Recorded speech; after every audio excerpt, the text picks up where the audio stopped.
नमस्ते दोस्तों, smart summary Hindi में आप सबका स्वागत है। अच्छा, कभी ऐसा लगता है कि इन्वेस्टिंग मतलब पैसा लगाना एक बहुत बड़ी मुश्किल पहेली है जिसे सुलझाने का सच कहें तो टाइम ही नहीं है।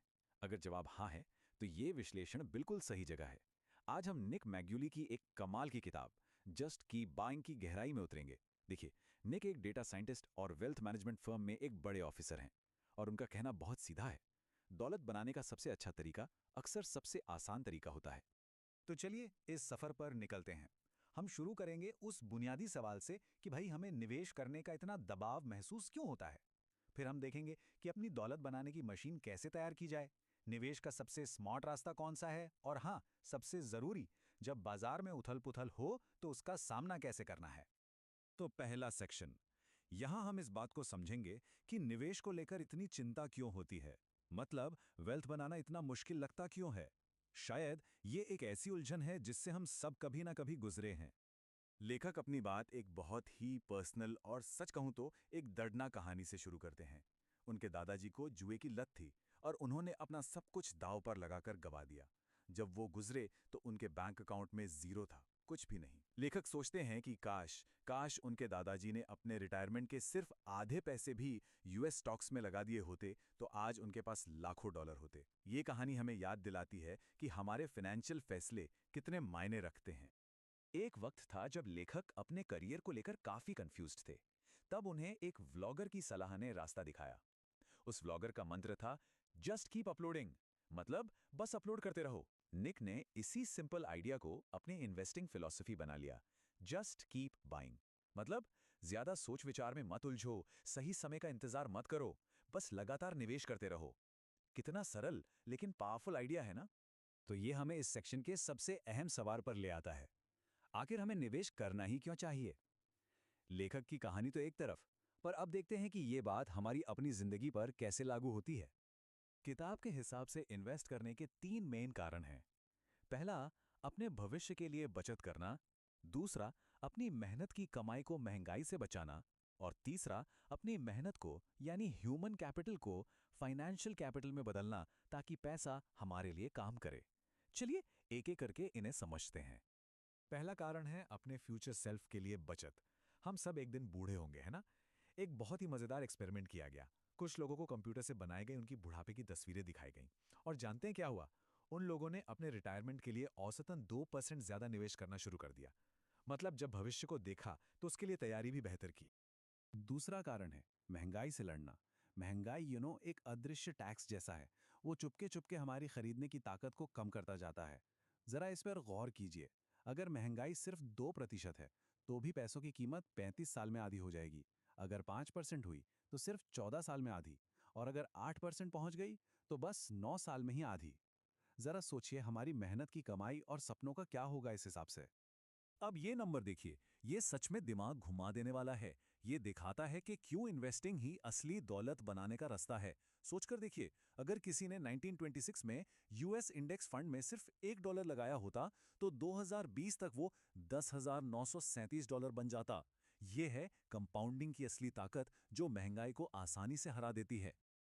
और तीसरा कारण, अपनी ह्यूमन कैपिटल को फाइनेंशियल कैपिटल में बदलना। ह्यूमन कैपिटल क्या है? ये हमारा टाइम, हमारे स्किल्स, हमारा ज्ञान है जिससे हम पैसा कमाते हैं। लेकिन ये लिमिटेड है। दूसरी तरफ फाइनेंशियल कैपिटल यानी हमारे इन्वेस्टमेंट्स, वो हमारे लिए 24 घंटे काम कर सकते हैं और हमेशा बढ़ते रह सकते हैं। गोल ये है कि हम काम से कमाए पैसे को एक ऐसे पेड़ में बदल दें जो हमें लगातार फल देता रहे। ठीक है, तो अब चलते हैं अगले सेक्शन पर। अब वक्त है ये समझने का कि हम अपनी दौलत बनाने की मशीन के लिए कौन कौन से पुर्जे, मतलब कौन कौन से एसेट्स खरीद सकते हैं। ये टेबल हमें एक क्लियर पिक्चर देती है। स्टॉक्स हैं, बॉन्ड्स हैं, रियल एस्टेट है और छोटा बिजनेस भी। स्टॉक्स मतलब बड़ी कंपनियों में हिस्सेदारी। बॉन्ड्स मतलब सरकार या कंपनियों को दिया गया एक तरह का लोन। रियल एस्टेट यानी जमीन जायदाद। और छोटा बिजनेस जिसमें रिस्क भी सबसे ज्यादा है और रिवॉर्ड भी।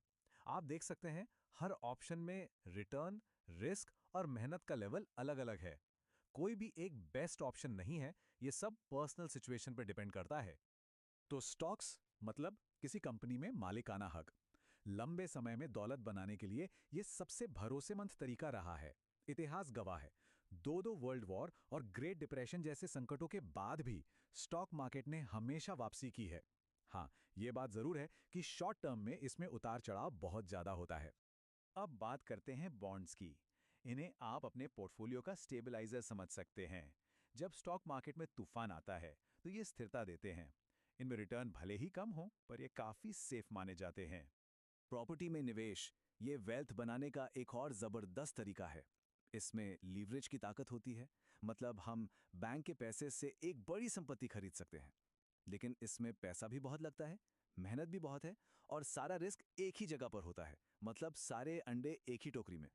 अब हम आते हैं किताब के सबसे मेन और शायद सबसे कंट्रोवर्शियल तर्क पर। वो ये कि क्यों सबसे आसान रास्ता ही अक्सर सबसे स्मार्ट होता है, और क्यों एक एक स्टॉक चुनना एक हारने वाले का खेल है। ये एक ऐसा आइडिया है जो कई लोगों को चौंका सकता है। इस बात को समझने के लिए गेमस्टॉप की कहानी एक परफेक्ट उदाहरण है।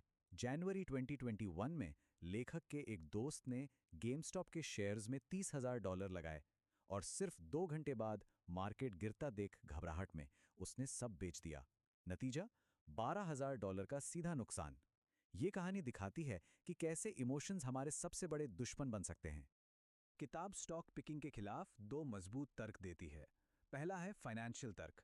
भाई, अगर बड़े बड़े प्रोफेशनल फंड मैनेजर अपनी पूरी टीम के साथ मार्केट को नहीं हरा पाते, तो हम कैसे हरा पाएंगे? और दूसरा है एक गहरा सवाल, अगर हम कामयाब हो भी गए तो ये कैसे पता चलेगा कि ये हमारी स्किल थी या सिर्फ किस्मत? वो जो स्ट्रेस और चिंता है ना, वो इसके लायक नहीं है। और आंकड़े भी यही कहानी बताते हैं। करीब 75% एक्टिवली मैनेज्ड फंड्स, मतलब वो जिन्हें एक्सपर्ट्स चलाते हैं, वो 5 साल में अपने बेंचमार्क को भी नहीं हरा पाते। ये बहुत चौंकाने वाली बात है ना। और ये स्लाइड तो दिमाग हिला देगी। 1926 से 2016 के बीच यूएस मार्केट की पूरी ग्रोथ जानते कितने स्टॉक्स की वजह से हुई? सिर्फ 4% स्टॉक्स। सिर्फ 4%। मतलब उन कुछ विनिंग स्टॉक्स को चुनने की संभावना कितनी कम है, आप खुद सोचिए। तो फिर सॉल्यूशन क्या है? बहुत सिंपल है। कम लागत वाले डाइवर्सिफाइड इंडेक्स फंड्स में निवेश करना। इसमें हम किसी एक स्टॉक पर दांव नहीं लगाते, बल्कि पूरे बाजार की एक छोटी सी टोकरी खरीद लेते हैं। ये एक स्मार्ट, कम तनाव वाला और ज्यादा भरोसेमंद तरीका है। ये टीम गेम खेलने जैसा है, अकेले लड़ने जैसा नहीं। अब चलिए उस सबसे बड़े सवाल पर आते हैं जो हर किसी के मन में होता है। इन्वेस्टिंग शुरू करने का सही समय कब है? क्या कभी ये सवाल मन में आया है? जैसा कि हम देखेंगे, इसका जवाब हमेशा एक ही होता है। ये टाइमलाइन देखिए। इतने संकटों के बावजूद, 2 वर्ल्ड वॉर, ग्रेट डिप्रेशन, कितनी ही मंदी, स्टॉक मार्केट का लंबा सफर हमेशा ऊपर की तरफ ही रहा है। डाउ जोन्स 1900 में सिर्फ 66 पॉइंट पर था, और 2000 में 11,000 के पार। मैसेज बिल्कुल क्लियर है। छोटी मोटी गिरावट से घबराना नहीं है, लंबे समय में मार्केट ऊपर ही जाता है। ये बात उस मशहूर कहावत को सच साबित करती है। शुरू करने का सबसे अच्छा समय कल था, और अगला सबसे अच्छा समय आज है। सही मौके का इंतजार करना एक हारी हुई बाजी है। सबसे जरूरी बात है बस शुरू करना। जितनी जल्दी शुरू करेंगे, उतना ज्यादा समय पैसे को बढ़ने के लिए मिलेगा। तो इंतजार किस बात का है? अच्छा, अब बात करते हैं सबसे डरावने टॉपिक की, मार्केट क्रैश और उससे जुड़े डर से कैसे निपटना है। लेखक कहते हैं कि ये किताब का उनका पसंदीदा चैप्टर है, क्योंकि यहीं पर असली मानसिकता का टेस्ट होता है। और सच तो यह है कि असली पैसा यहीं बनता है। एक सवाल है, इन्वेस्टिंग में सबसे बड़ा रिस्क क्या है? ज्यादातर लोग कहेंगे पैसा डूब जाना, लेकिन असली जवाब शायद हैरान कर दे। कोई अंदाजा? सबसे बड़ा रिस्क है कोई भी रिस्क न लेना। डर के मारे मार्केट से पूरी तरह दूर रहना, मतलब वेल्थ बनाने का सबसे बड़ा मौका गवा देना। एक लॉन्ग टर्म इन्वेस्टर के तौर पर हमें उतार चढ़ाव को अपनाना सीखना ही होगा। ये इस सफर का एक हिस्सा है। ये मशहूर कहावत हमें सिखाती है कि मार्केट क्रैश को एक तबाही की तरह नहीं, बल्कि खरीदने के सबसे बड़े मौके की तरह देखना चाहिए। जब चारों तरफ डर का माहौल हो, सब कुछ सस्ता मिल रहा हो, तभी तो असली मौका होता है।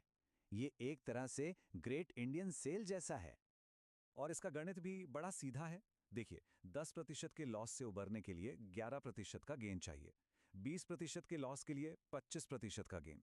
और अगर 50% का लॉस हो गया, तो उससे उबरने के लिए 100% का गेन चाहिए।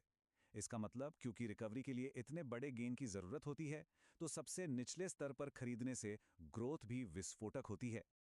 और डेटा भी यही कहता है। इतिहास में जब भी मार्केट 50% गिरा है और उस वक्त किसी ने हिम्मत करके इन्वेस्ट किया, तो अगले कुछ सालों में 25% से ज्यादा का सालाना रिटर्न कमाने की संभावना 50% से भी ज्यादा रही है। याद रखिए, सबसे अच्छा रिटर्न सबसे बुरे समय में इन्वेस्ट करने से ही मिलता है। चलिए, अब अपने आखिरी सेक्शन पर चलते हैं, जो सबसे बड़े सवाल का जवाब देता है। अगर मंत्र बस खरीदते रहो है, तो फिर बेचना कब है? कभी सोचा है इसके बारे में? किताब के मुताबिक बेचने के सिर्फ 3 लॉजिकल इमोशन फ्री कारण हैं। पहला, अपने पोर्टफोलियो को रीबैलेंस करना ताकि रिस्क कंट्रोल में रहे। दूसरा, अगर किसी एक स्टॉक में बहुत ज्यादा पैसा लग गया है तो उससे बाहर निकलना ताकि सारे अंडे एक टोकरी में ना रहें। और तीसरा, अपने जीवन के लक्ष्यों को पूरा करने के लिए, अपने सपनों को जीने के लिए। बेचना हमेशा एक सोची समझी रणनीति होनी चाहिए, घबराहट में लिया गया फैसला नहीं। मतलब रीबैलेंसिंग है रिस्क कंट्रोल के लिए, किसी एक स्टॉक से निकलना है डाइवर्सिफिकेशन के लिए, और आखिर में अपने पैसे का इस्तेमाल अपने जीवन के लक्ष्यों को पाने के लिए करना। यही तो इन्वेस्टिंग का असली मकसद है। बेचना मार्केट की खबरों पर रिएक्शन नहीं होना चाहिए। ये आपकी लाइफ की प्लानिंग के बारे में है, मार्केट की नहीं। तो इस पूरी किताब की फिलॉसफी को हम इन 7 सुनहरे नियमों में समेट सकते हैं। अपनी इनकम बढ़ाने पर फोकस करें। कर्ज एक टूल है, इसे समझदारी से इस्तेमाल करें। घर तभी खरीदें जब सही में जरूरत और सही समय हो। आय देने वाली संपत्ति खरीदें, एक एक स्टॉक नहीं, इंडेक्स फंड खरीदें। हमेशा याद रखें कि समय ही सबसे कीमती दौलत है, और भरोसा रखें कि लंबे समय में मार्केट ऊपर ही जाएगा। ये नियम समझ लीजिए एक फाइनेंशियल कंपस की तरह है। आखिर में बस ये याद रखिए कि दौलत बनाने के इस सफर के लिए किसी जादू की छड़ी की जरूरत नहीं है। बस एक कंपास चाहिए जो सही दिशा दिखाए। ये किताब और इसके सिद्धांत वही कंपास हैं। तो क्या इस यात्रा को शुरू करने के लिए सब तैयार हैं? अगर अपनी जिंदगी को अपग्रेड करना है और दूसरों की भी इसमें मदद करनी है, तो प्लीज इस विश्लेषण को लाइक करें, चैनल को सब्सक्राइब करें और इसे अपने परिवार और दोस्तों के साथ जरूर शेयर करें। उम्मीद है आपको ये संक्षिप्त विश्लेषण पसंद आया होगा। सीखते रहिए और आगे बढ़ते रहिए।